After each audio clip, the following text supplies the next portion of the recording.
Okay, सो आज हम लोग कर रहे हैं, बहुत इंपॉर्टेंट श्लोक है। यह है भगवत गीता का 10वां अध्याय और 9वां श्लोक है। ये जो 10वां अध्याय है इसका नाम है the opulence of the absolute, और इसके जो श्लोक 8, 9, 10, 11 इनको बोला गया है चतुश्लोकी भगवत गीता। 4 श्लोक है जो भगवत गीता को संपूर्ण रूप से आपको समझा देंगे। अगर आपके पास टाइम नहीं है भगवत गीता पढ़ने का तो आप ये 4 श्लोक पढ़ना। कौन से श्लोक है? 10वां अध्याय के 8, 9, 10 और 11। तो मैं आज कर रहा हूं 9वां श्लोक, दूसरा वाला, ठीक है ना?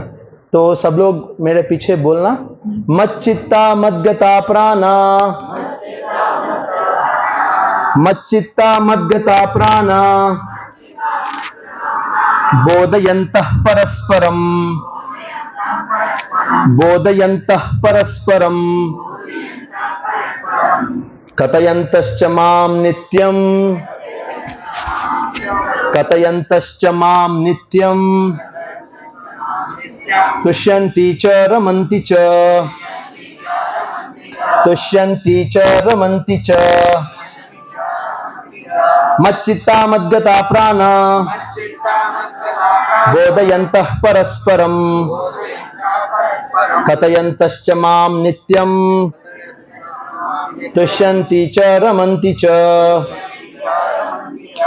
Okay, translation and purport by His Divine Grace A.C. Bhaktivedanta Swami Srila Prabhupada। Translation पढ़ रहा हूं मैं इंग्लिश में, हिंदी में हम लोग चर्चा करेंगे। Translation: The thoughts of my pure devotee dwell in me. Their lives are fully devoted to my service, and they derive great satisfaction and bliss from always enlightening one another and conversing about me. Okay.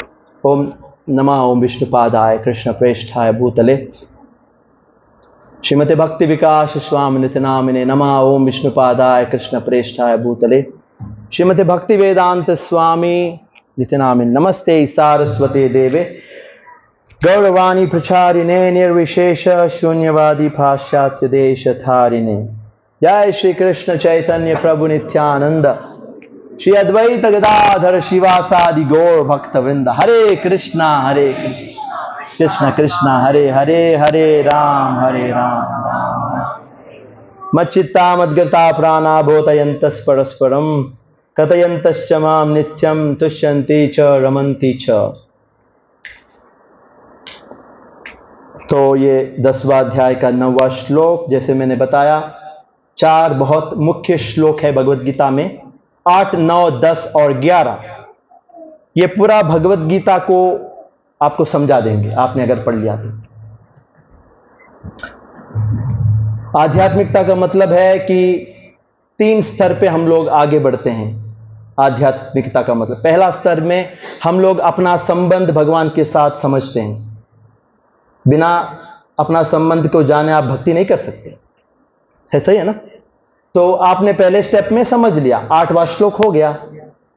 और दूसरा श्लोक है 9वां श्लोक। संबंध पता चलने के बाद हमारा प्रयास होगा कि वो संबंध को बनाए, संबंध को जोड़े, क्योंकि अब तो हम लोग भगवान से अलग हो चुके हैं, संबंध कट चुका है। इसलिए तो यहां हम लोग हैं इसलिए तो ये दुनिया चल रही है, भगवान से हम लोग कट चुके हैं। भगवान कहीं और है और हम लोग कहीं और भटक रहे हैं। जैसे कि कोई अपना बच्चे को कहीं मेले में लेके जाता है और बच्चा छूट जाता है, और फिर बच्चा ढूंढ रहा है, और माँ बाप भी परेशान है, राधा कृष्ण भी परेशान है, हमारे लिए चिंता है उनके मन में। तो पहले हमने याद कर लिया कि हाँ, भगवान के साथ हमारा संबंध है, अब मैं भगवान के साथ संबंध जोड़ूंगा, तो उसको बोलते हैं दूसरा श्लोक अभिधेय। अभिधेय का मतलब है जोड़ने का तरीका। तो हम लोग क्या बोलेंगे हमारी भाषा में? जोड़ने का तरीका क्या है? क्या है? किस तरह से हम लोग अपना संबंध भगवान से जोड़ते हैं?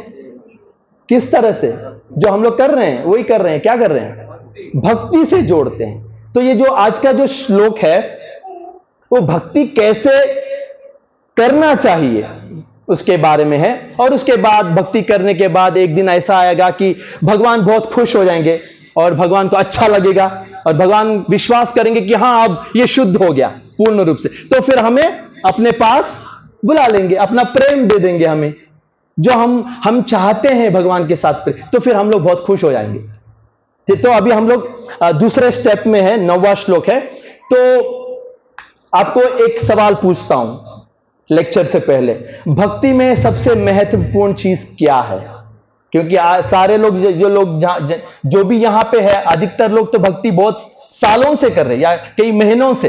तो हमारे जीवन में भक्ति में सबसे महत्वपूर्ण चीज अगर क्या है पूछूं तो आपका जवाब क्या होगा? सबसे महत्वपूर्ण एक ही जवाब हो सकता है, बच्चा वही बोलेगा। क्या बोलेगा? क्या? श्रद्धा। नहीं, क्या चीज है जो हम लोग करते हैं भक्ति में सबसे सर्वश्रेष्ठ है, सबसे मुख्य अंग है?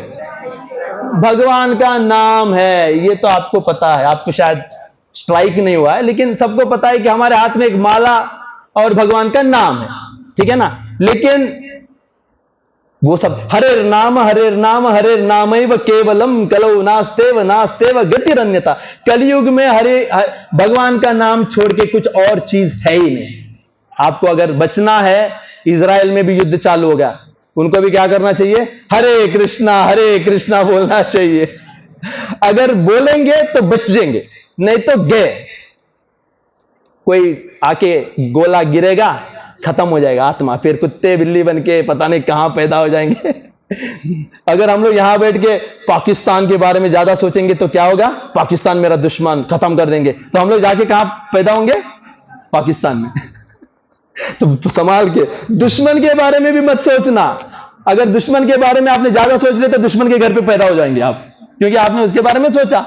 ठीक है, चलो हम लोग पॉइंट जा रहा है। तो सबसे महत्वपूर्ण चीज हमारे हिसाब से भगवान का नाम है, लेकिन मैं बोलता हूं वो गलत है। हमारी अवस्था में भगवान का नाम इतना इंपॉर्टेंट नहीं है, कुछ और है जो बहुत महत्वपूर्ण है। बताओ क्या है वो? हाँ, तुम बहुत इंटेलिजेंट हो यार। प्रेम किसने बोला? किसने बोला? प्रेम तो एंडिंग है, अभी तो हम लोग स्टार्टिंग में अटके हुए हैं। सबसे महत्वपूर्ण चीज भगवान का नाम से हमारी अवस्था में इसने अच्छा दिया, यश ने सही आंसर दिया। यश ने बोला कि हमारी अवस्था में भगवान का नाम नहीं है इंपॉर्टेंट, हमारी अवस्था में भक्तों का संग बहुत इंपॉर्टेंट है। अगर आप भक्तों के संग में नहीं हो तो हरि नाम भी छूट जाएगा। 10 दिन आप मत आना, 1 महीने आना मत, फिर आपके हाथ में माला नहीं रहेगा। कुछ नहीं रहेगा, आप गए। भक्तों के संग ही है जो आपको वो एक उत्साह दे रहा है कि मैं हाथ में माला लेके भक्ति करूं। माला भी छूट जाएगा, प्रसाद भी छूट जाएगा, कुछ नहीं बचेगा। भक्तों का संग है जो बहुत महत्वपूर्ण है हमारे जीवन में, है ना?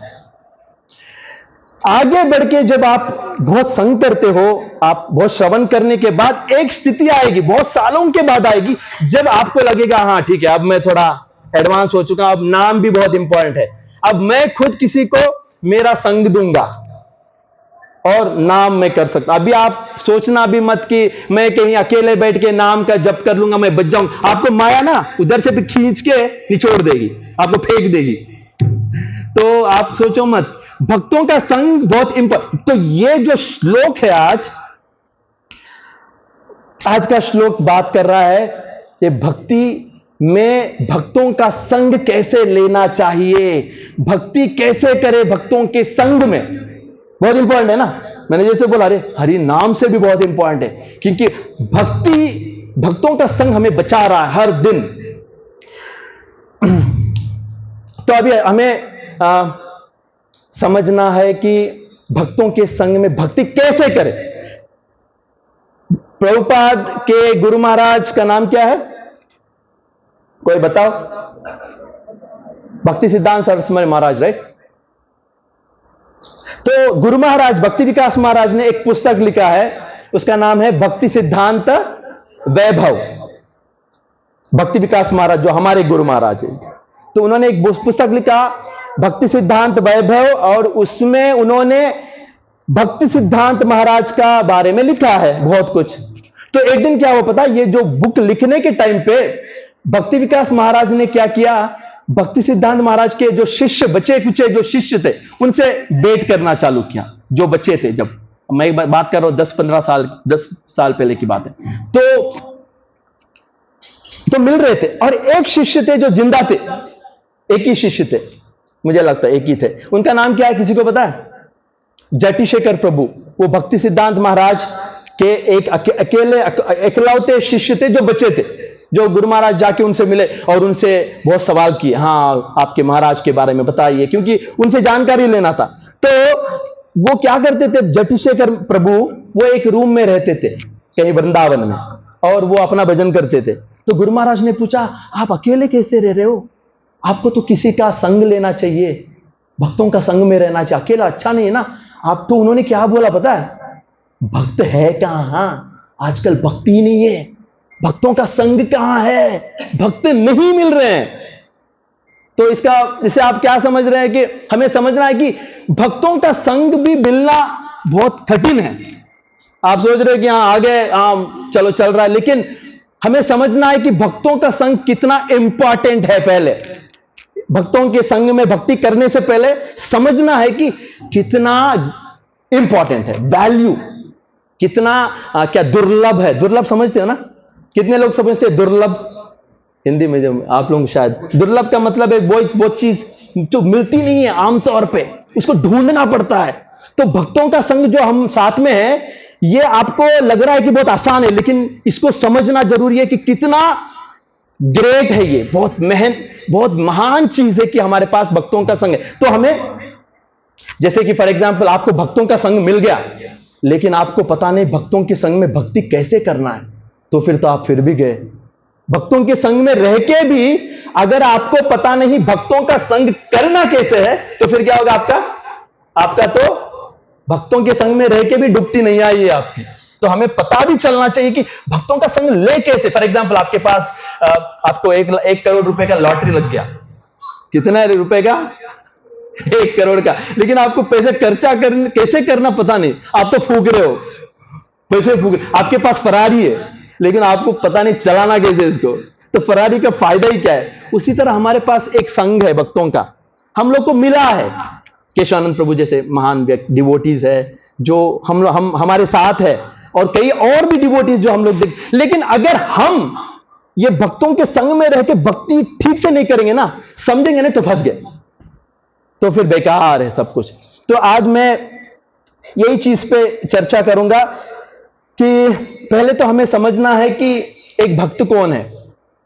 भक्त, अगर किसी से संग करना है तो पहले पता करो कि ये सच में भक्त है कि नहीं। अब पता कैसे करोगे इतने ग्रुप में कि हाँ ये भक्त है, ये भक्त नहीं है, इसका संग करना चाहिए। एक तो भक्त कौन है बताओ? कैसे डिसाइड करोगे कि कोई भक्त है? यहां पे कोई बता सकता है? भक्त का डेफिनेशन क्या है बताओ, कोई तो बताओ। किसी को देखा आपने, किसी को आपने ऑब्जर्व किया कई दिनों से, आपको कैसे पता चलेगा कि ये भक्त बन गया? अब ये भक्त बन गया, ये वैष्णव है, नहीं तो ये ब्राह्मण है। ये ब्राह्मण है, ये वैष्णव है। शायद ये ब्राह्मण है, भक्त वैष्णव नहीं है, क्योंकि बहुत फर्क है ब्राह्मण और वैष्णव में। तो भक्त कैसे पहचाने? भक्त को पहचानने का बहुत एक सरल तरीका है। आपने किसी को देखा और आप उससे बात कर रहे हो, आपको पता चलेगा कि अगर किसी के मन में ये चीज बहुत क्लियर है कि भगवान कृष्ण है और मेरा जीवन का लक्ष्य है भगवान की भक्ति करना, अगर किसी के मन में ये विश्वास है, तो फिर वो भक्त बन गया उस दिन से। किसी के मन में एक विश्वास है कि हां भगवान कृष्ण है और उनकी भक्ति करना जीवन का क्या है? लक्ष्य है, तो वो क्या बन गया? उस दिन से वैष्णव बन गया। तो उससे आपको पहचान, शायद ही वो टॉप लेवल का भक्त हो, शायद वो अभी नया स्तर है, लेकिन उसको विश्वास आ गया साधुओं के संग में थोड़े दिन में आगे। आप लोगों को कितने लोगों को विश्वास है कि हाँ कृष्ण भगवान है और मुझे उनकी भक्ति करना है? बताओ, हाथ उठाओ। है ना? एक लेवल में हमें विश्वास है। हम लोग शायद ही उतने पक्के हैं वो विश्वास पे, लेकिन हमारे अंदर एक चीज है जो बार बार कहती है कि हां कृष्ण के अलावा भगवान कोई है नहीं। मुझे पता चल गया किसी ना किसी रूप से मैं उसके ऊपर मुझे एक विश्वास है और मैं उनकी भक्ति करना जीवन का सबसे उत्तम चीज है। हालांकि ऐसा भी हो सकता है कि किसके मन में ये भावना हो लेकिन वो भक्ति ठीक से नहीं कर पा रहा है। हो सकता है ना, आपके मन में विश्वास है लेकिन आपका चैंटिंग ठीक नहीं है, आप मंगला आरती नहीं आ रहे हो, तो फिर भी आप भक्त हो कि या नहीं हो? आप भक्त हो नहीं हो या नहीं है? हम भी, क्योंकि भगवान कृष्ण भी यही देखते, क्या देखते पता? उनको बोलते हैं भगवान को भावग्राही जनार्दना। वो क्या करते हैं पता है? एक व्यक्ति को देखते हैं और देखते हैं कि इसके मन में क्या चल रहा है। इसके मन में चल रहा है कि मैं भगवान, कृष्ण भगवान है और उनकी भक्ति करना, बस उतना ही देखते हैं और उनको पॉइंट दे देते हैं, हाँ चलो ये मेरा भक्त है, ये वैष्णव है। वो शायद, लेकिन वो कभी कभी होता है कि हम लोग चाहते हुए भी भक्ति में विश्वास होने के बाद भक्ति नहीं कर पाते। किसी को मंगला आरती आना है, नहीं आ पाता। क्यों नहीं आ पा रहा है? वो भक्त क्यों नहीं आ पा रहा है? उसको है, श्रद्धा है भगवान पे, लेकिन नहीं आ पा रहा है क्योंकि हेल्थ खराब हो सकता है, कुछ कारण हो सकता है।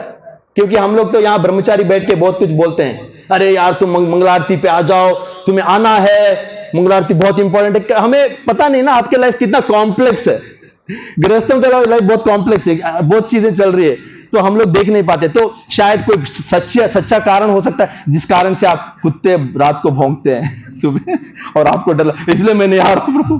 अरे यार सच में बहुत बड़ी प्रॉब्लम हो सकती है आपको, या आप पता नहीं नाइट शिफ्ट करते हो, या आपका हेल्थ अलाउ नहीं करता, कुछ भी हो सकता है। लेकिन भगवान क्या देख रहे हैं? मंगला आरती आप नहीं आ रहे हो लेकिन आपके अंदर इच्छा है कि मैं आऊं, तो भगवान क्या बोलेंगे? आप अरे भगवान यहां बैठ के, अरे ये इसके मन में तो इच्छा है लेकिन आ नहीं पा रहा है, तो मैं इसको पॉइंट दूं या ना दूं? बोलो आपको क्या करना है? पॉइंट देना, दे दें या नहीं दें? दे दें। तो इतने लोग जो नहीं आते उनको पॉइंट मिल रहे कोई आता ही नहीं इधर मंगला आरती में, इसका मतलब है सब लोग अंदर से, हम लोग चाहते हैं कि आए लेकिन नहीं आ पा रहे, कृष्ण हमें पॉइंट दे दो। लेकिन एक्चुअली कृष्ण अगर आप सच्चे हो तो आपको बोलते हैं कि हाँ मेरे डायरी में लिख लेते हैं, जैसे प्रकेशांत प्रभु बोलते हैं डायरी में क्या टिक मार्क दे देते हैं, हाँ ये आ रहा है। जो आ रहा है उसको भी एक पॉइंट, और जो नहीं आ रहा है लेकिन वो चाहता है कि आए उसको भी एक पॉइंट। अरे ये क्या है? फिर इसका मतलब हम लोग घर पे बैठते हैं। नहीं, कृष्ण को चीट नहीं कर सकता। क्यों? मैंने क्या बोला? सिंसियर, आपके पास सच्चा कारण है। आप अगर दगाबाजी करोगे तो माइनस मिलेगा आपको, लेकिन जो आता है उसको बोनस देते हैं कृष्ण, जो सच में आता है मेहनत करके। तो समझ में आ रहा है ना? तो भगवान भी हमारे क्या करते हैं पता? हमारे भगवान भी देखते हैं कि इसके मन में क्या चल रहा है, पॉइंट पे आ जाते हैं। फिर से मैं कहीं और जा रहा हूं। तो मैंने क्या बोला? हमारा टॉक क्या है कि भक्तों का संग इतना बहुत क्या है इसको क्या बोले? बहुत वैल्यूबल है। वैल्यूबल को अमूल्य है। अमूल्य सही है वर्ड? रेयर तो इंग्लिश है, हिंदी में कोशिश कर रहा हूं। अमूल्य, मूल्यवान, जो भी है आप समझ लेना, पंजाबी में जो भी है। तो बहुत ही कॉस्टली है हमारे लिए। आप कितना भी ढूंढो नहीं मिलता, लेकिन हमको मिल गया। तो मैंने क्या बोला? भगवान भी हमारे बहुत कृपालु है, आप थोड़ा समझ लेना। तो भक्त कौन है समझ में आ गया आपको? भक्त जो है जिसके हाथ में जो हृदय में श्रद्धा है, उसको क्लियर है मन में कि भगवान कृष्ण है, भक्ति करना है। रघुनाथ दास गोस्वामी जो हमारे आचार्य है, कितने लोगों ने रघुनाथ दास गोस्वामी का नाम सुना है? हाथ उठाओ। इसका मतलब है कई लोगों ने चेतन चरितामृत अभी तक घुमाया नहीं है। रघुनाथ दास गोस्वामी बहुत बड़े एक परम भक्त है, और उनके बारे में मैं आपको 1 मिनट में बताऊंगा। उनका जो स्पेशलिटी, वो हर दिन 64 माला क्या करते हैं? जप करते हैं। 64 माला, ठीक है ना? वो तो बहुत बड़ी बात है। और 1000 बार राधा कृष्ण को प्रणाम करते हैं। 1000 बार। और 2000 बार क्या करते हैं? वैष्णव के बारे में स्मरण करके प्रणाम करते हैं मन में। वैष्णव के बारे में सोचते हैं मन में। हम लोग तो देख रहे हैं ना, वो सारे वैष्णव यहां बैठे, वो मन में वैष्णव का संग ले रहे हैं। वो भी क्या उच्च कोटि के डिवोटी है, वो साधारण नहीं है, उनको जरूरत ही नहीं है। लेकिन हमें उनसे समझना है कि देखो, भक्तों का संग, वो रघुनाथ, और उनका स्पेशलिटी क्या पता? वो साधारण डिवोटी नहीं है। वो जब बैठ के जप करते हैं ना, तो धूप में वृंदावन में बैठते थे और अपना भजन करते, तो क्या होता था पता? एक स्पेशल चीज होता था, धूप लगता था उनके सर पे, क्योंकि पूरा आसमान खुला है। तो कौन आता था उनको धूप से बचाने के लिए? राधा रानी खुद आती थी। अपना क्या आंचल बोलते हैं, क्या बोलते हैं, हाँ, अपना दुपट्टा को उनको ऐसे रखती थी, उतने टॉप लेवल के। और जब वृंदावन में तो कोई घर वर नहीं था, सब सारा जंगल था, और शेर भी रहते थे, तो शेर भी आ जाते थे, तो कौन खड़ा होता था शेर से बचाने के लिए? खुद कौन? राधा रानी। राधा रानी शेर से नहीं बचाएगी, कृष्ण खुद एक लड़के के रूप में एक हाथ में लकड़ी लेके खड़ा हो जाते थे। डिवोटीज ने बताया, फिर बाद में क्या हुआ पता, डिवोटीज ने ऑब्जर्व कर लिया ये तो बहुत बड़ी बात है, क्योंकि राधा कृष्ण तो भक्तों की सेवा में लगा दिया, तो उनको बोला अरे यार कुटिया बना लो, अंदर बैठ के कर लो, धूप में क्यों, राधा रानी को क्यों डिस्टर्ब करे। ऐसे भक्त क्या करते थे, 2000 बार वैष्णवों का स्मरण करके उनको प्रणाम करते थे मन में। तो देखो आपको मैं क्यों बता रहा हूं पता है, वैष्णवों का संग इतना महत्वपूर्ण है। हम लोग चलो आ रहे हैं जा रहे हैं, चलो कुछ क्लास सुन रहे हैं, लेकिन हमें समझ नहीं पा रहे कि ये क्या चल रहा है इधर। इसको समझ के करो, आपको संग को समझो क्या चल रहा है, यहां मुझे क्या करना है। आपको बैठ के थोड़ा सुन लिया चले गए, एक हफ्ता निकल गया, फिर याद आया कि हाँ संडे कुछ प्रोग्राम है, आ गए, कुछ चिट चाट कर लिया तो प्रसाद लिए। देखो आपको समझना है। तो मैं क्या बोल रहा था, रघुनाथ दास गोस्वामी के बारे में बता रहा था, और वो क्या क्या खाते थे पता है रघुनाथ दास गोस्वामी? कोई बता सकता है कितना? एक चम्मच मट्ठा। एक चम्मच पता नहीं, एक कटोरी हो सकता है, मैंने एक चम्मच से क्या होगा। लेकिन एक दिन क्या हुआ था पता, रघुनाथ दास गोस्वामी को पेट में दर्द हो गया और वो डॉक्टर के पास चले गए, और उन्होंने बोला तुमने बहुत ज्यादा खा लिया। क्या खाया? फीस्ट खा लिया क्या? अरे ये तो मट्ठा पीते, इनको फीस्ट कहां से आ गया? तो फिर बाद में पता चला कि ये मन में भगवान को अर्पण कर रहे हैं क्या क्या चीजें, खीर, समोसे, कचौरी, और मन में ऑफर करके प्रभु प्रसाद भी ले रहे हैं। उनका लेवल देखो, हम लोग तो ऐसे करना, उनको तो मन में ही चल रहा है भक्ति। हाँ मट्टा ले रहे हैं, लेकिन मन में क्या चल रहा है? भगवान को भोग चढ़ा रहे हैं, क्या क्या चढ़ा रहे हैं, अच्छे अच्छे चीजों को। तो रघुनाथ दास गोस्वामी 2000 वैष्णवों का स्मरण करते थे, साधु संग, भक्तों का संग वो मन में ले रहे। तो ये एक पॉइंट आपको तो इसका एक पॉइंट ये है कि जब हम लोग डिवोटीज जो भी है, ब्रह्मचारी है, केशान प्रभु है, जो बहुत सारे डिवोटीज है, हम लोग साथ में है, तो हम लोग को भी अच्छा लगता है ना जब हम लोग साथ में पर अभी हम लोग कहां गए थे? मायापुर गए थे, साथ में गए थे, बहुत मजा आया। जैसे ऐसे लग रहा था कि एक फैमिली है, ऐसे लग रहा था ना हमें, तो एक फैमिली है हम लोग सब। हमें लग रहा था कि हम लोग साधुओं के, हम लोग भक्तों के संग में एक फीलिंग आ रहा था कि हम लोग सुरक्षित है, सुरक्षा की भावना है अंदर। क्योंकि किससे सुरक्षा है? ये किससे सुरक्षा मिल रहा है हमें? बाहर दुनिया से। दुनिया बहुत खतरनाक है, लोमड़ियां हैं बाहर आपको खींच के खा लेंगे। अगर आप भक्तों के संग में निकल जाएंगे ना, माया आपको निचोड़ लेगी। लेकिन आप भक्तों के संग में रहोगे तो क्या लगेगा आपको? अच्छा लगेगा, मैं सेफ हूं। चैतन्य महाप्रभु ने बोला कि कलयुग में एक ही तरीका है माया से बचने का। क्या तरीका है ना? प्रचार और भक्तों का संग में रहो। माया से बचना है। फॉर एग्जाम्पल एक लकड़ी ले लिया, आप लकड़ी को तोड़ सकते हो, एक छोटी सी लकड़ी को तोड़ दिया हाथ से, लेकिन आप बहुत सारे लकड़ी बना के गुच्छा बना तोड़ सकते हो क्या? तो उसी तरह माया क्या करती है, आप अकेले में मिल गए तो आपको निचोड़ देगी, तोड़ देगी, मरोड़ के फेंक देगी। लेकिन आप 20 लोग ट्रेन में जा रहे हैं, 800 लोग, माया बोलेगी ये देखो कितना बड़ा भयंकर चीज चल रहा है, इससे दूर रहूंगा। अगर मैं अंदर चला गई तो मुझे भी ले लेंगे अंदर। तो माया भी डरती है इस भक्तों के संग। तो हमें अंदर से भक्तों का संग में रहने से हमें सुरक्षा की भावना, सुरक्षा चाहते हैं ना सर हम लोग। तो भक्तों को समझना है कि हाँ मैं सेफ हूं माया से। आप बाहर जाके खुद से बैठो, खुद से कुछ करने लगोगे तो फिर आपको आपकी सुरक्षा की भावना। और एक बात है, मैं क्या बोलना चाह रहा था कि ये जो भरत महाराज थे ना, कितने लोगों को पता है भरत महाराज जो बहुत बड़े भक्त है ना, उन्होंने क्या किया पता है? भरत महाराज ने अपना राज्य त्याग दिया, अपने सुंदर पत्नियों को त्याग दिया, ऐशो आराम को त्याग दिया, सारे चीजों को त्याग के वो क्या किया पता है? भक्ति करने के लिए सीधा कहां चले गए? जंगल। और उन्हें कुटिया बना लिया अकेले में, और वहां पे भक्ति करना चालू किया। कैसे कर रहे हैं भक्ति? कुटिया में कितने लोगों के साथ? अकेले में। मैंने क्या बोला? अकेले में माया आपको पकड़ लेगी। तो इन्होंने भक्ति अच्छे से कर लिया, आगे आगे पहुंच रहे हैं, और वो प्रेम के करीब पहुंच गए। प्रेम से पहला एक स्टेप होता है, उसको बोलते हैं भाव। भाव का मतलब अंदर भगवान के प्रति भाव आ रहे हैं, नेचुरल, वो स्थिति पे पहुंच गए। इसका मतलब है ऑलमोस्ट प्रेम मिल रहा है, कृष्ण प्रेम। लेकिन उस दिन, एक दिन क्या हुआ पता है? वो अपना भक्ति कर रहे हैं, भजन कर रहे हैं, तो उधर एक क्या बोलते हैं, हिरन आई थी, हिरन, और एक लेडी हिरन, और उसका गर्भवती थी, तो उसका बच्चा उसका पैदा हो गया और वो मर गई। तो उन्होंने देख लिया वो बच्चे को, और उन्होंने सोचा अरे यार ये बच्चा बहुत सुंदर है, इसको तो मैं देखभाल करना है, और वो इसके पीछे पड़ गए, भक्ति छोड़ दी। और ये माया ने क्या किया, उसको हिरन के बच्चे के रूप में आके पकड़ के उनको फिर वहां से खत्म। फिर उनका मृत्यु हो गया। फिर क्या हो गया? मृत्यु होने के बाद किस तरह से पैदा हो गए वो? जैसे बोले मैंने पाकिस्तान के बारे में सोचोगे तो पाकिस्तान में पैदा हो गए, तो हिरन के बारे में सोचोगे तो क्या बनोगे आप? हिरन बन गए। तो देखो, आपको फिर से सावधान, कोई भी स्थिति में आपको समझना है कि भक्तों का संग बहुत जरूरी है। अगर आप भक्तों के संग से बाहर आ गए, आप भक्ति से भी बाहर आ जाओगे। तो ये इंपॉर्टेंट है, ये जो मैंने सोचा कि ये बहुत इंपॉर्टेंट है।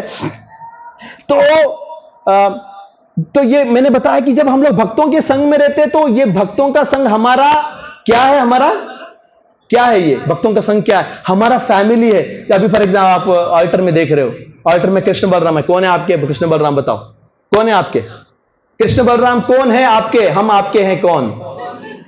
भगवान पूछ रहे हैं हम आपके हैं कौन? तो क्या बोलोगे आप हमारे स्वामी हो। स्वामी हो, ठीक है। तो नीचे परंपरा है, तो परंपरा पूछ रहे हम आपके हैं कौन? प्रभुपाद पूछ रहे हैं, बख्शीदान महाराज पूछ आपके हम होते कौन है? तो आप क्या बोलेगे? आप हमारे आचार्य हो, ऐसे बोलेगे। मजा आया क्या आचार्य बोलने में? क्या आपको क्या अच्छा लगेगा? आचार्य है, मेरे स्वामी है, मेरे भगवान है, या आपको लगे मेरा फैमिली है, मेरे अपने हैं, मेरे हैं ये भगवान, मेरे फैमिली में सदस्य है, सबसे उत्तम सदस्य भगवान कृष्ण बलराम है। फिर उसके पीछे फिर चैतन्य महाप्रभु, नरसिंह देव, सारे हमारे फैमिली के सदस्य है। मैं उनका फैमिली का पार्ट हूं। तो क्या अच्छा लगे? दूसरा अच्छा है, पहला वाला अच्छा है? भगवान है, आचार्य है, या मेरे फैमिली है? कौन सा अच्छा आपको लगेगा? फैमिली। आप लोग तो बाहर से आते हो ना, तो आपको शायद ही न लगे ऐसा। आपको शायद ही लगे कि हाँ ये आचार्य है, ये भगवान है। एक दीवार बना दी ना, भगवान का दीवार, आचार्य का दीवार, हटाओ।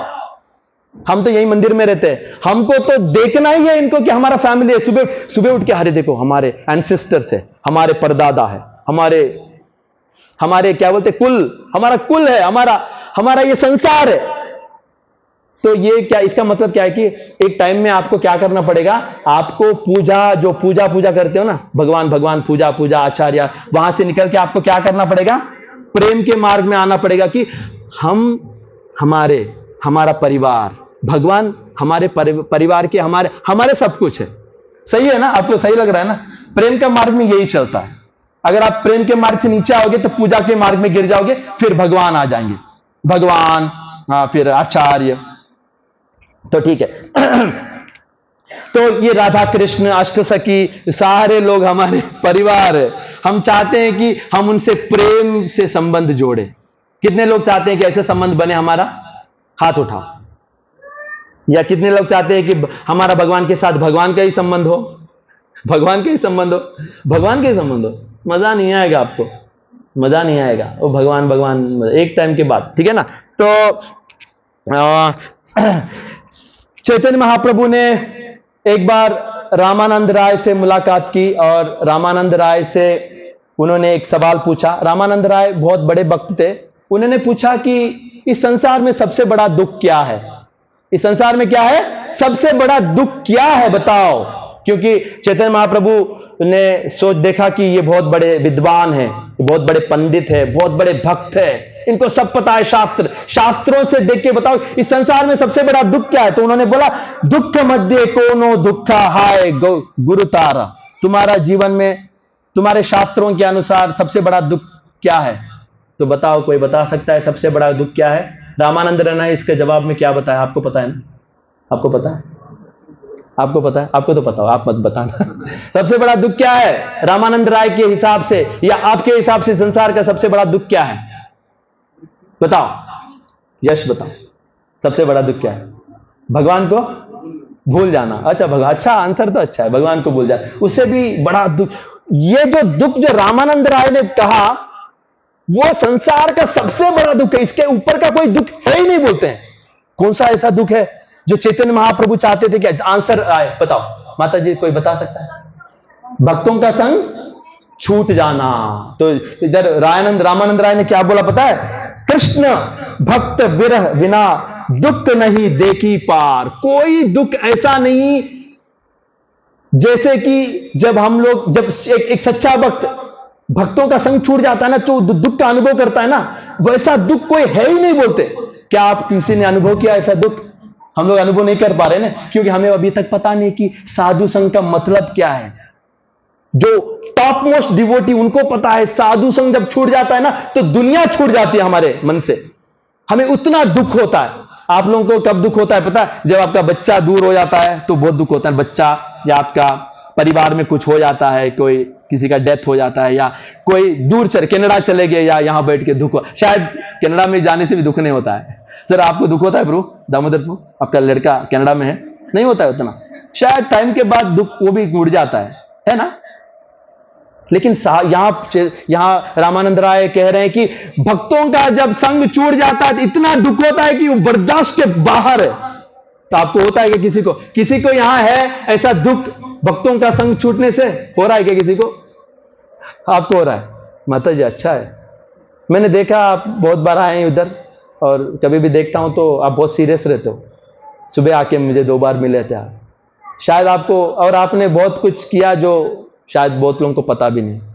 अच्छा है, गुड। आपके मन में एक भावना है कि हां दुख होना चाहिए। हमें शायद अगर दुख ना हो तो हमें शायद क्वेश्चन करना पड़ेगा, क्यों मुझे हो नहीं पा रहा है, मुझे फिर दुख कहां से हो रहा है? सोचने की बात है। तो सबसे बड़ा दुख है। तो कृष्ण इस श्लोक में बता रहे हैं कि हमें भक्तों के संग का वैल्यू को समझना बहुत जरूरी है, ताकि जब हम लोग भक्तों का संग ले तो ठीक से ले। जब आपको वैल्यू पता नहीं तो कैसे संग लेंगे? आप ले सकते हो क्या? वैल्यू तो पता होना चाहिए ना, कि कोहिनूर डायमंड है, आप उसको टेबल पे रखे हो कागज के ऊपर, उसको पता नहीं आपको कि करोड़ों का ये वैल्यू है, तो आपको पता होना चाहिए। तो आप इसको क्या करोगे?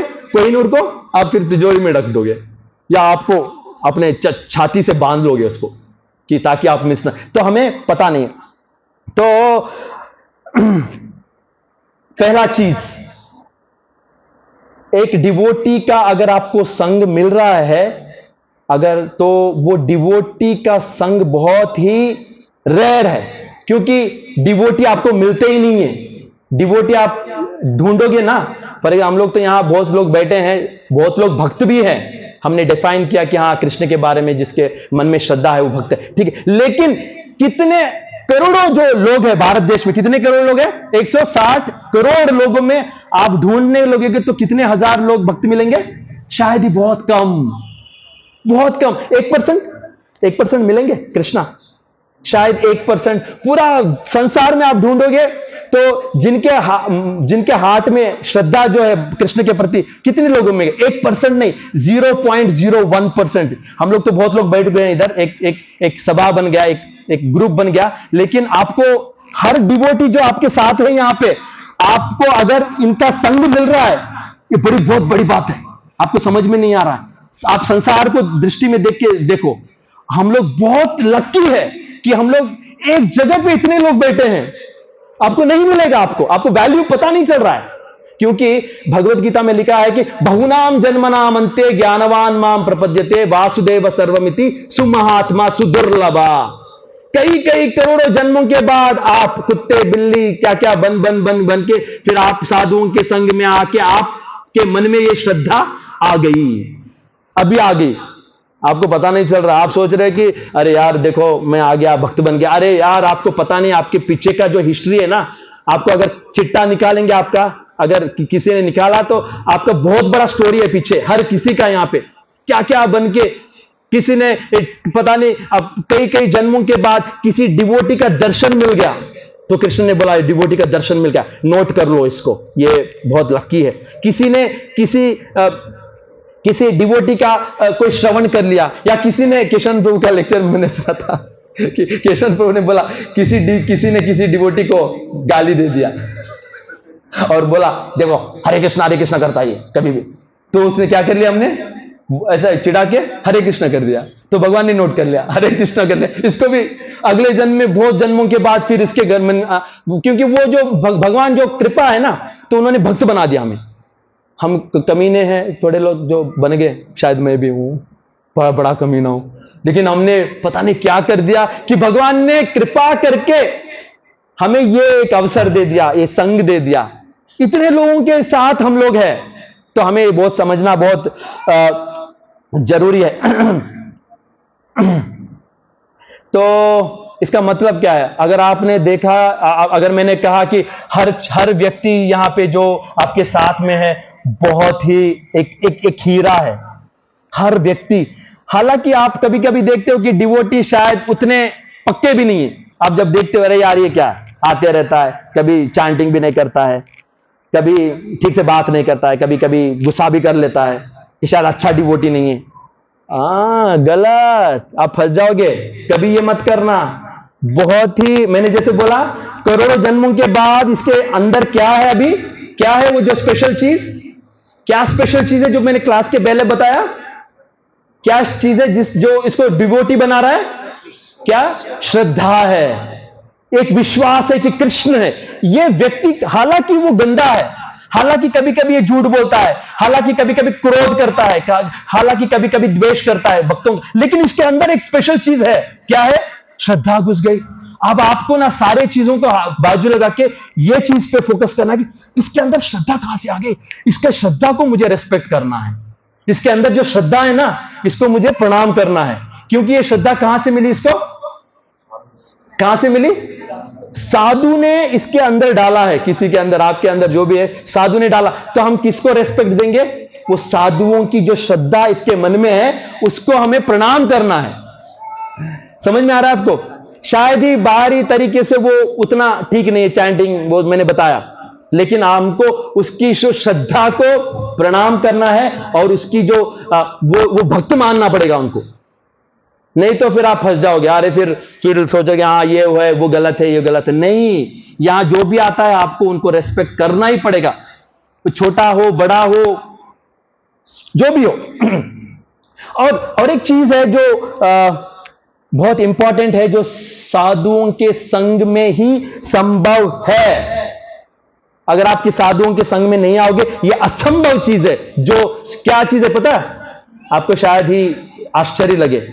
कई लोग जो साधुओं के संग में नहीं आते, वो लोग भगवान के बारे में उनको पूछो तो वो क्या बोलेंगे? भगवान कौन है तो क्या बोलेंगे? जो साधुओं के संग में नहीं है, वैष्णवों के संग में नहीं है, तो क्या बोलेंगे? ज्यादातर लोग 99.9% लोग भगवान को क्या मानते हैं पता है? क्या मानते हैं? आपको पता है आंसर? जो साधुओं के संग में रहते वो एक नजरिया से देखते हैं भगवान को, और जो साधुओं के संग में नहीं है उनका नजरिया अलग है। वो जनरली क्या देखते हैं पता? भगवान को निराकार मानते हैं। भगवान को मानते हैं कि भगवान एक शक्ति है, भगवान का कोई रूप नहीं है, भगवान एक ज्योति है, भगवान एनर्जी है, भगवान एक चेतना है। आपने सुना होगा ना, भगवान को रूप में नहीं मानते हैं। लेकिन जब हम लोग साधुओं के संग में आते हैं, वैष्णव के संग में आते हैं, तो हमें स्पष्ट रूप से पता चलता है कि भगवान एक कौन है? ये एक व्यक्ति है। क्यों पता चलता है हमें साधुओं के संग में, वैष्णव के संग में? क्यों वो एक फीलिंग आता है? बताओ क्यों आता है? वो कारण क्या है कि हमें भगवान को व्यक्ति के रूप में देखते हैं। क्योंकि हम लोग क्या कर रहे हैं? हर दिन भगवान की क्या कर रहे हैं? सेवा कर रहे हैं। सेवा किस तरह से? जब भगवान को भूख लगता है तो हम लोग क्या करते हैं? भगवान को भोग चढ़ाते हैं। भोग थोड़ी एक निराकार को भोग चढ़ा सकते हो क्या? नहीं, एक व्यक्ति को ही कर सकते। तो इसका मतलब हमारे भगवान कौन है? एक व्यक्ति है, पर्सन है, एक निराकार ज्योति या चेतना नहीं है। हम लोग क्या करते हैं? उनको अच्छे अच्छे कपड़े पहनाते हैं। इसका मतलब भगवान कौन है? भगवान एक व्यक्ति है, एक रूप है, एक सुंदर रूप है, और उनके गुण के बारे में बात करते हैं, उनका धाम के बारे में बात करते हैं, उनका नाम का जप करते हैं। देखो इस तरह से हम लोग क्या करते हैं? बाहर हम निराकारवादी थे, हम लोग वैष्णवों के संग में आते क्या बन गए? निराकारवादी से हम लोग साकारवादी बन गए। हम भगवान को एक व्यक्ति के रूप में, क्योंकि भगवान एक व्यक्ति है शास्त्रों के अनुसार, लेकिन वैष्णवों के संग में ही ये आपको अनुभव मिलेगा। नहीं तो आप बाहर जाके निराकारवादी बन जाओगे, मायावादी बन जाओगे, बोलोगे कि भगवान एक चेतना है और मैं मरने के बाद मैं वो चेतना में एक हो जाऊंगा। भगवान एक ज्योति है, मैं भी एक दिन उस ये जो ज्योति में मिल जाऊंगा। या भगवान समुद्र है, मैं बूंद बन के उसमें समा जाऊंगा। ये गलत है। भगवान एक व्यक्ति है, हम भी व्यक्ति है, हमें यहां भी सेवा करना है। अब जब धाम जाओगे क्या करोगे? वहां पे क्या करोगे? आप नाचोगे, गाओगे। यहां भी तो यही करते हैं, नाचते हैं हम लोग। और एक बात है, एक व्यक्ति के सामने नाच सकते हैं, निराकार के सामने थोड़ी नाच सकते आप। नाचते हैं ना हम लोग भगवान के सामने, डांस करते ताकि भगवान को खुश रहे, अच्छा लगे। ये सारे चीजें एक व्यक्ति के सामने ही हो सकता है। इसलिए भक्तों के संग में आके आपका जो मायावाद उड़ जाता है और बोलते हैं अरे यार मजा आ रहा है, ये तो भगवान का नाम है, रूप है, गुण है, लीला है, धाम है, प्रसाद है। प्रसाद भी है, भगवान खाते हैं तो थोड़ा बच जाता है, हम लोग भी खा लेते हैं, मजा आता है। तो ये सारी चीजें भक्तों के संग में ही संभव है, आपको समझना है।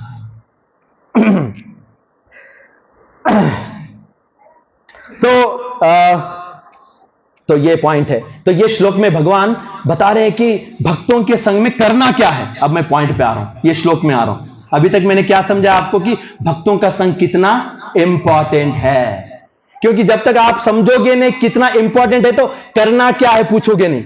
अब करना क्या है, क्योंकि हमें पता चल गया कि करोड़ों करोड़ों सालों के बाद हम लोग पता नहीं क्या क्या बन के अभी हम लोग वैष्णव बन गए, और हमारे साथ बहुत सारे वैष्णव हैं। ये भी बहुत अरबों सालों के बाद हमें भक्ति का अभी हमें करना क्या है इनकी इस बात में। तो यहां बोल रहे कि मत चित्ता मत गता प्राणा बोधयंतः परस्परम।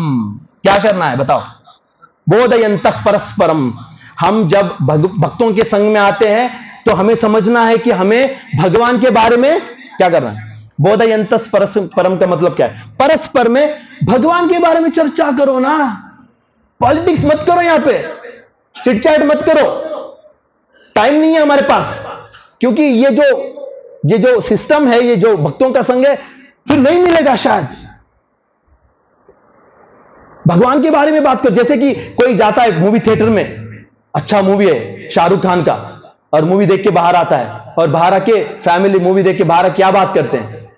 क्या बात करें? शाहरुख खान ने इसकी पिटाई की, मस्त मजा आया, इसने गाना गाया, मजा आ गया, ये जोक मारा, मजा आ गया, इसका कैरेक्टर बहुत बढ़िया था। यही चलता है ना, हम लोग चर्चा करते हैं। जो व्यक्ति जो बाहर के लोग हैं, आपने भी पहले जब भक्ति से पहले किया होगा, तो हमें इधर क्या करना है?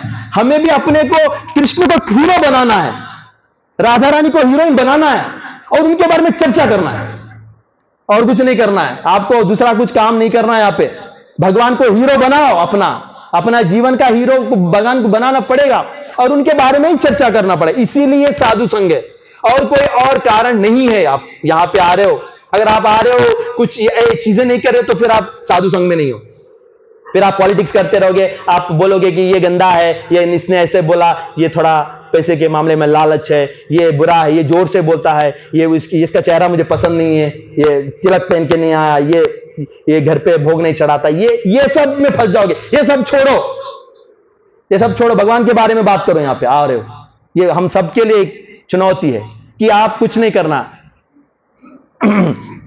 भगवान बहुत हैंडसम है, बात करो, बहुत सुंदर है, मोर मुकुट पहनते, अच्छे से ड्रेस पहनते। भागवत में इतने चर्चाएं हैं भगवान के बारे में, पढ़ो, आओ इधर चर्चा करते हैं, और कुछ मत करना। बोधयंतः परस्परम कथयंतश्च माम नित्यम।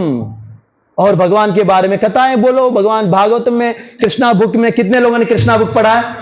हाथ उठाओ, देखो कितने कम लोग हैं। इसका मतलब है आपको कृष्ण के बारे में कुछ ज्यादा पता नहीं है, तो क्या बात करेंगे हम लोग? आपको पढ़ के आना पड़ेगा। साधु संघ का मतलब है घर पे भी जाके भगवान के बारे में पढ़ो, और यहां पे भी आके आपको वही करना है। हम आते हैं, अभी क्या कर रहे हैं हम लोग? भगवान के बारे में चर्चा कर रहे हैं। आप जब भी आओगे, एक याद रखना, मैं इधर आया हूं साधुओं के संग में, मुझे कृष्ण के बारे में बात करना है, बस उतना ही, और कुछ धंधा नहीं है हमारा, सब गंदा है।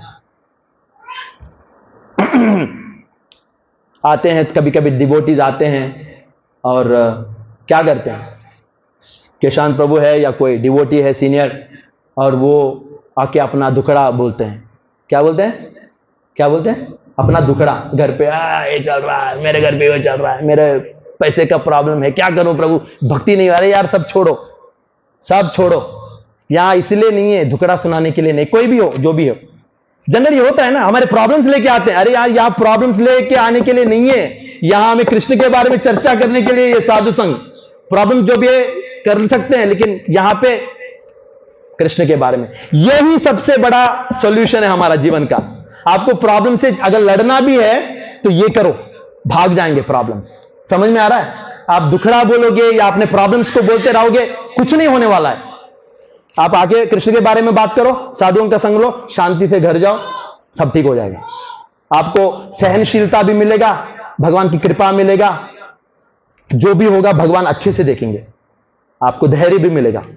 ये कर लेना। हम लोग क्या करते हैं पता है? दुखड़ा बोलते हैं, कृष्ण को भूल जाते हैं। कृष्ण को लेके आओ सीन में हर समय, साधुओं के संग में भी, तो फिर ये प्रॉब्लम्स दिखाई नहीं देंगे। अर्जुन के सामने इतना बड़ा प्रॉब्लम था, लेकिन भगवान का बात मानते सब गायब। जब तक वो मान नहीं रहा था तो दुख में रो रहा था, कृष्ण मैं क्या करूं, मुझे रोना आ रहा है, मेरा हाथ कांप रहे हैं, मुझे कुछ नहीं होगा। अरे यार चल उठ, मैं जो बोल रहा हूं कर, सब ठीक हो जाएगा। उसने किया, मजा आ रहा था युद्ध में, सबको मार दिया, कुछ प्रॉब्लम नहीं है, क्योंकि भगवान सब बैलेंस कर लेते हैं। आपने भगवान को याद कर लिया तो क्या करते हैं? भगवान सारी चीजों को बैलेंस करते हैं। आप बैलेंस करने की कोशिश करोगे तो आपको क्या होगा? आप एक्सीडेंट हो जाएगा, बैलेंस नहीं होगा। तो यहां पे हमें वो बैलेंस करने के लिए नहीं आना है, प्रॉब्लम्स लेके जो करना है पीछे बाहर करो वो सब। यहां आके कृष्ण के बारे में चर्चा करना है, क्योंकि ये बहुत इंपॉर्टेंट है, यही आपको खुश कर सकता है। आप अगर खुश होना चाहते हो ना, ये करके देखो, खुश हो जाओगे। तो क्या करना है हमें? भगवान की कथयंतश्च माम नित्यम तुष्यंती चा रमंती। अगर हम लोग कृष्ण के बारे में चर्चा करेंगे, समझ के कृष्ण के बारे में बात करेंगे, सुनेंगे, श्रवण करेंगे, प्रसाद लेंगे, नाचेंगे, गाएंगे, कीर्तन करेंगे, तो क्या होगा? तुष्यंती चा रमंती चा। उसका रिजल्ट होगा कि आप बिल्कुल खुश हो जाओगे। तुष्यंती रमंती, इसका मतलब है बहुत खुश हो जाते हैं हम लोग। यह है उसका इफेक्ट। साधु संग में रहने से नहीं, अगर आपने ये, तो ये करना है हमें, कुछ और करना नहीं है। अगर आप साधुओं के संग में रह के जो हमने आज चर्चा किया वो नहीं करोगे तो क्या होगा आपके साथ? अगर आपने जो आज हमने चर्चा किया कि हाँ साधुओं का संग बहुत इंपॉर्टेंट है, बहुत वैल्यूबल है, और साधुओं के संग में कृष्ण की चर्चा ही होना चाहिए, उनका गुणगान होना, अगर आपने नहीं किया, वो नहीं किया, साधुओं के संग में आ रहे हो और आप कुछ और कर रहे हो इसको छोड़ के, तो क्या होगा? क्या होगा आपके साथ? भक्तों के संग में रहते हुए भी आपके लाइफ में फ्रस्ट्रेशन घुस जाएगा, दुखी रहेगा आप साधुओं के संग में भी आके आपको लगेगा ये क्या हो रहा है, मैं साधुओं के संग में हूं फिर भी मेरे लाइफ में क्या हो रहा है?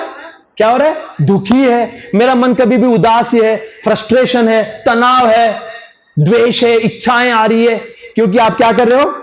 क्या कर रहे हो? साधुओं के संग में जो करना वो नहीं कर रहे हो, आप कुछ और कर रहे हो, आपका कुछ और चल रहा है जुगाड़। अगर आपने वो किया तो आप फ्रस्ट्रेटेड, इसका मतलब है साधुओं के संग में रह के भी हम लोग अच्छे से फ्रस्ट्रेटेड हो सकते हैं अगर आप चाहे तो। कितने लोग होना चाहते हैं फ्रस्ट्रेटेड साधुओं के संग में रह के? आप होना चाहते हो? होना चाहते फ्रस्ट्रेटेड? नहीं, आपको समझ में नहीं क्वेश्चन। सबको समझना जरूरी भी नहीं है। कोई है जिसको समझ में नहीं आता, ठीक है चलेगा। फ्रस्ट्रेटेड का मतलब क्या है हिंदी में? क्या बोलते हैं? चिड़चिड़ा होना। आप भक्तों के संग में रह के भी चिड़चिड़ा हो जाओगे अगर आप भगवान के बारे में चर्चा नहीं करोगे, साधुओं के संग में भक्ति ठीक से नहीं करोगे, चिड़चिड़े ही रहोगे। यहां बीच में साधुओं के बीच में बैठ के मन चिड़चिड़ा रहेगा, सही है ना? क्योंकि वो सिस्टम आप फॉलो नहीं कर रहे हो ना, आप जो करना है वो नहीं कर रहे, तो फंस जाओगे कीचड़ में। यहां यही कीचड़ है, मंदिर के अंदर भक्तों के बीच में कीचड़ में फंसोगे। तो इसलिए सावधान। आपको लग रहा है कि मैं चिड़चिड़ा हूं, अभी भी घर में जाके बीवी को बहुत गुस्सा करता हूं, कभी कभी इतना क्रोध आता है, क्योंकि आप साधुओं के संग में ठीक करोगे ना, घर पे इफेक्ट किया, शांत रहोगे, डिप्रेशन नहीं रहेगा, टेंशन नहीं रहेगा, घर पे भी जाके हवाई। सच में आप देख लो, आप करके आप यहां आके जो करना है वो नहीं करेगा, और घर जाके अरे यार क्यों तुमने नमक ज्यादा डाल दिया, क्या कर रही हो तुम, ठीक से बना दी क्यों नहीं हो, या बीवी चिढ़ रही है, यही होगा। बच्चे को आप गुस्सा कर दे, चिड़चिड़ापन का मतलब है, मैं तो एग्जाम्पल दे रहा हूं कि आप बस ठीक से कर लेना। कितना हो गया टाइम? 50 मिनट हो गए। तो आपको मैं बता रहा हूं कि साधुओं का संग बहुत डेंजर है, आप फंस जाओगे, फंसो मत, पॉलिटिक्स मत करो यहां पे आके, सबको रेस्पेक्ट दो, समझो वो सब, हर बच्चा जो यहां आ रहा है हीरा है, हर व्यक्ति जो आ रहा है डायमंड है, हर व्यक्ति को प्रणाम करो, क्योंकि एक बार छूट गया ना तब पता चलेगा साधुओं का संग। अभी तो है ना हमारे साथ केशान प्रभु को, हम लोग जाने के बाद 100 बार प्रणाम करना चाहिए शायद। अरे बाप रे, मैं तो साउथ से आया हूं ना, मुझे पता है, मैं तो इसलिए छोड़ नहीं पा रहा हूं कि संग ना छूट जाए मुझे नहीं तो मैं शायद भाग जाता यहां पे। अच्छे डिवोटीज है ना, छोड़ नहीं पा रहा हूं मैं, नॉर्थ से साउथ नहीं जाऊंगा। नॉर्थ में बेटर, साधुओं का संग इतना अच्छा है कि आपको टिके रहता है। तो बहुत खतरनाक चीज है भक्तों का संग। तो कभी कभी आपको साधुओं के संग में, जैसे कि मैंने बोला, बहुत सारे डिवोटीज है, नए लोग आते हैं जिनका श्रद्धा अच्छा है लेकिन उनके बिहेवियर ठीक नहीं है।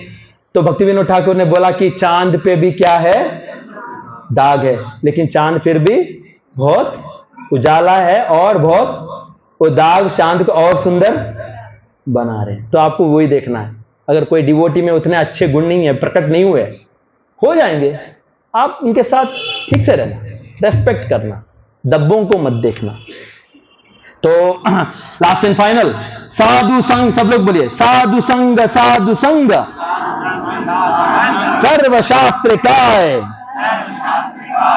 सर्वशास्त्र काय, लव मात्र साधु संगे सर्व सिद्धि होय। एक क्षण मात्र, एक क्षण, ठीक है, एक क्षण, एक लव मात्र, लव का मतलब एक्चुअली इसका मीनिंग है, मुझे लगता है कि एक क्षण को आप 10 में बांटोगे ना, एक क्षण सेकंड या जो भी है उसको 10 में बांटोगे तो एक लव बनता है। अगर आपको एक लव भी एक साधु का संग मिल गया तो क्या होगा, आपको सर्व सिद्धि। लास्ट एंड फाइनल में एक स्टोरी बताऊंगा, बहुत सुंदर है, मैंने ये महाविष्णु गोस्वामी महाराज के एक क्लास में सुना था। एक राज्य था, उसका नाम था विराट राज्य, एक राज्य था, उसका नाम है वंग राज्य, वंग, और उसका राजा था विराट। जो हमारे विराट नहीं, जो महाभारत में ये अलग विराट है, एक पुराण में स्टोरी आता। तो ये राजा का एक भाई था जो बहुत गंदा था, दारू नशा गंदे गंदे आदतें थी। ये परेशान था विराट, क्या करूं मैं, हाय हाय मेरा भाई खराब हो गया, ये पूरे कभी भी गंदे चीजें करते रहता है। तो बहुत चिंता में था विराट राज। तो एक दिन क्या होता, नारद मुनि प्रकट हो गए, और नारद मुनि सामने खड़े हो गए, तो बहुत खुश हो गया विराट। अब मैं क्या करूंगा, नारद मुनि को बोलूंगा कि मेरे भाई को थोड़ा ठीक कर दे, उनको साधु का संग दे दे, और फिर वो साधु संग में ठीक हो जाएगा ना। नारद मुनि जाएंगे, कुछ बोलेंगे, तो नारद मुनि बोले ठीक है मैं जाऊंगा। कहां है तुम्हारा भाई बताओ? तो वहां मेरा भाई रहता है, एक छोटा महल है, उसे अय्याशी कर रहा है, आप जाके थोड़ा उसको ठीक कर दो। तो नारद मुनि वहां पहुंच गए और देख रहे हैं कि कहां है भैया। तो देख रहे हैं कि एंजॉय कर रहा है, खेल रहा है, जुआ खेल रहा है, शराब पी रहा है। तो नारद मुनि पास चले गए, देख रहे कोई भाव ही नहीं दे रहा नारद मुनि को, कोई उसको बात नहीं कर रहा है, देख ही नहीं रहा है। तो नारद मुनि चुपचाप वापस आ गए और बोले अभी टाइम नहीं आया तुम्हारे भाई का साधु संग का, मैं जा रहा हूं यार। तो विराट महाराज बोले नहीं नहीं नहीं, आपको फिर से ट्राई करना पड़ेगा। तो फिर से ट्राई किए, फिर से जाने, फिर से कोई देख नहीं रहा है, वो अपने मस्त में है। 2-3 बार जाके वापस आ गए, और फिर लास्ट में विराट महाराज बोले आखिरी बार ट्राई कर लेना आप। तो विराट महाराज का बात सुन के फिर से एक बार गए, और वो दूर में बैठा था, और नारद मुनि दूर से देख रहे हैं, ये तो कुछ देखता ही नहीं। फिर उन्हें नारद मुनि ने क्या किया, जोर से चिल्लाने लगे, ए देखो इधर, अगर तुम कभी मुसीबत में पड़े तो ये सवाल पूछना कि एक लव मात्र साधु संग का अगर मिल गया तो उससे क्या लाभ मिलता है। तो नारद मुनि ने उससे क्या पूछा कि अगर तुम कोई मुसीबत में पड़ जाओ तो वो मुसीबत के समय यह सवाल करना कि एक साधु का एक क्षण मात्र अगर संग मिल गया तो उससे क्या लाभ मिलता है। तो वो सुन लिया उसने, वो जो जो व्यक्ति था उसने सुन लिया और वो याद रख लिया, और फिर नारद मुनि वहां से चले गए, जोर जोर से चिल्ला के चले गए। और फिर एक समय आया कि ये जो राजा है वो उसका मृत्यु हो गया। मृत्यु होने के बाद ऐसे लोगों को कहां जाना पड़ता है, कहां पहुंच गया ये यमराज के सामने पहुंच गया। यमराज खड़े और बोल रहे कि बताओ तुम्हारी आखिरी रजा क्या है? क्या है तुम्हारी इच्छा? तो इसने बोला अरे क्या इच्छा बोलो यार, अरे यार अभी याद आ गया, उस दिन मेरे को नारद मुनि ने बोला एक सवाल पूछ लेना कि, तो उन्होंने पूछा ना, ए यमराज मुझे बताओ एक क्षण मात्र साधु का संग मिलने से उससे लाभ क्या मिलता है? तो इसने यमराज से यह सवाल पूछा। तो यमराज चौकन्ने हो गए, अरे यार इसका जवाब क्या है? यमराज को पता ही नहीं आंसर। तो यमराज ने बोला अरे यार इसका जवाब मेरा आउट ऑफ सिलेबस है, मैं तुम्हें कहीं और लेके, शिव जी के पास लेके चले गए। और शिव जी के पास लेके जाने के बाद शिव जी को भी पता नहीं आंसर, एक लव मात्र साधु संग से क्या लाभ मिलता है। वो फिर ब्रह्मा के पास चले, सारे लोगों के पास चले गए, किसी के पास फिर लास्ट में कहां पहुंच गए?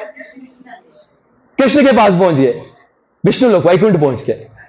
वैकुंठ पहुंच के विष्णु के सामने खड़े हो गए सारे लोग और बोलने लगे देखो मैंने ये सवाल ऐसा कर रहा है, हमें जवाब ही नहीं है, तो एक साधु संग मिलने से क्या लाभ मिलता है? तो बोले विष्णु बोले इसको यहां छोड़ दो, तुम चले जाओ, ये इसका फल। क्या फल है? कि वो वैकुंठ में रहेगा, तुम यहां से जाओगे। तो एक क्षण मात्र साधु संग का इफेक्ट यह है कि भगवान प्राप्त हो सकते हैं। अगर हमने पूरा जिंदगी साधुओं के संग में कर दिया तो हमें क्या मिलेगा पता नहीं। इस एक क्षण मात्र अगर साधु का संग से इतना इफेक्ट है तो इसका मतलब यह नहीं कि आपको एक क्षण करके छोड़ना है, इसका मतलब यह है कि हमें पूरी तरह से अगर हमने कर लिया तो हमें क्या प्राप्त नहीं हो सकता बताओ। तो आपको वो समझना है, तो हमें पूरी तरह से भक्ति करना, अच्छे से करना है। ये तो एक एग्जाम्पल है, इस लव मात्र साधु संग सर्व सिद्धि होए। तो मैं ये जो स्टोरी है इसे मैं एंड करूंगा, और थोड़ा है लेकिन बहुत ज्यादा हो जाएगा, मेरा टाइम भी 8:30 का था मैंने एग्जैक्टली। तो बस यही है। तो आप यहां आ रहे हो तो सावधान, आपको यहां पे आना है तो सिर्फ भगवान के बारे में बात करना है, सुनना है, सेवा करना है और कुछ नहीं करना है, फंसना नहीं है यहां पे, ठीक है ना।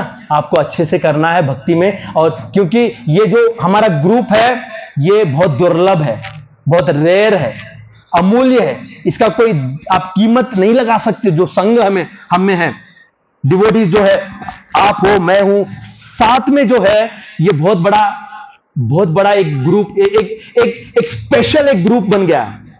और इसको अच्छे से कर लेना। यहां कुछ और इच्छा लेके मत आना, अच्छे गाना गाऊंगा या ये किसी को दिखाऊंगा कुछ, मैं बहुत बड़ा स्पीकर हूं, नहीं, हम लोग सब कुछ नहीं है। हम भगवान का गुणगान करने आए हैं। हमें हर चीज के पीछे भगवान की खुशी, भगवान का सुख, भगवान के बारे में चर्चा, भगवान की सेवा होना चाहिए। तो फिर आपको क्या होगा पता, उसका इफेक्ट, संतुष्ट हो जाओगे। और कोई तरीका नहीं है खुश होने का। और कोई भी चीज कर लो इस संसार में, कोई भी जुगाड़ कर लो, उसमें आप फ्रस्ट्रेशन में चले जाओगे। ये चीज अगर आपने ठीक कर लिया, बस हो गया, और कुछ करना नहीं। हरे कृष्णा। धन्यवाद। सब लोग बोलिए हरे कृष्णा कृष्णा कृष्णा हरे हरे, हरे राम राम। प्रभुपाद ने ये परपोर्ट में एक सुंदर पॉइंट बताया कि हम लोग जब साधुओं के संग में आते हैं तो पहला हमारे अंदर एक बीज क्या बोलते हैं इसको, बीज बोलते हैं ना, एक छोटा सा बीज बनता है अंदर, हार्ट के अंदर। तो हम लोग साधुओं के संग में क्या करते हैं, भगवान के बारे में बात करते हैं, सुनते हैं, फिर प्रसाद लेते हैं, भगवान का कीर्तन करते हैं, तो बीज क्या होता है, एक पौधे की तरह वृक्ष बन जाता है। आप पढ़ लेना, परपोर्ट में एक्सप्लेन किया है चैतन्य महाप्रभु ने कि एक बीज जो है हमें उसको सींचना है, पानी डालना है। पानी क्या है, श्रवण कीर्तन, साधु संग में प्रसाद, कीर्तन, हमारे फेस्टिवल्स, एकादशी व्रत परसों है, आ जाना सब लोग। तो हम लोग सारे चीजें करके हमारे जो अंदर की बीज को सुरक्षित रख के हम उसको बढ़ाते हैं। फिर बाद में आखिर में क्या होता है, ये बीज बढ़ के बड़ा वृक्ष बन जाता है और उसमें एक फल बनता है। क्या है फल, क्या है वो, क्या है, कृष्ण प्रेम है, वो बहुत मीठा रहता है, ठीक है ना। तो आपको मैं रिक्वेस्ट कर रहा हूं कि साथ में हम लोग करेंगे ये सारी चीजें। आपको याद रखना है, जो भी आप यहां आ रहे हो अच्छे से भक्ति कर लेना, समझ के करना, घर पे भगवत गीता पढ़ना, यहां भी आके चर्चा कर सकते हो। हर दिन भी क्लास होता है, अगर आप चाहे तो आ सकते हो। कितने लोग बुक्स पढ़ रहे हैं प्रभुपाद के? हाथ उठाओ। सच्चा सच्चा, अगर सच नहीं बोला तो माइनस पॉइंट। कोई नहीं पढ़ रहा है। इसके बाद आप लोग, थोड़े लोग पढ़ रहे हैं जो सीनियर है। बहुत लोग दुकान में बैठे हैं, कोई लोग घर पे खाली है लेकिन पढ़ते नहीं है, अभी टेस्ट नहीं है। समझो, अगर आपको साधु संग करना है तो आपको घर पे भी थोड़ा सा आपको साधु संग का मतलब प्रभुपाद का संग ले लो। प्रभुपाद के पुस्तक पढ़ने से घर पे भी साधु संग है। कितने लोगों के पास भगवत गीता है? यहां पे हाथ उठाओ। भगवत गीता सबके पास है तो स्टार्ट कर सकते हो। थोड़ा 2-2 पेज। कितने लोग हैं यहां यंगस्टर्स जो पढ़ रहे हैं? प्रभु, आप अखिल पढ़ रहे हो, आप पढ़ रहे हो, आपका नाम क्या है? हाँ, विजय आप भी पढ़ रहे हो। आप पढ़ रहे हो प्रभु डेली। ये देखो, जो पढ़ता है उससे पता चल जाता है, हाँ खुश है बंदा। अगर आप खुश नहीं हो, आप पढ़ नहीं रहे हो, साधु संग नहीं कर रहे हो। आप यश पढ़ रहे हो, आप पढ़ रहे हो कृष्णा। ये अपना युवराज तो नंबर 1 है, वो सब कुछ करता है। युवराज है वो। हरे कृष्णा, सबका धन्यवाद। आप लोगों ने इधर बैठ के थोड़ा सुना। ये मेरे लिए, खुद के लिए भी है, ये आपके लिए ही नहीं है, मेरे लिए भी है ये। क्योंकि मैं भी आगे बढ़ना चाहता हूं भक्ति में, मैं भी अच्छा सा संग करना चाहता हूं। ठीक है ना? तो सबके लिए, हमारे लिए।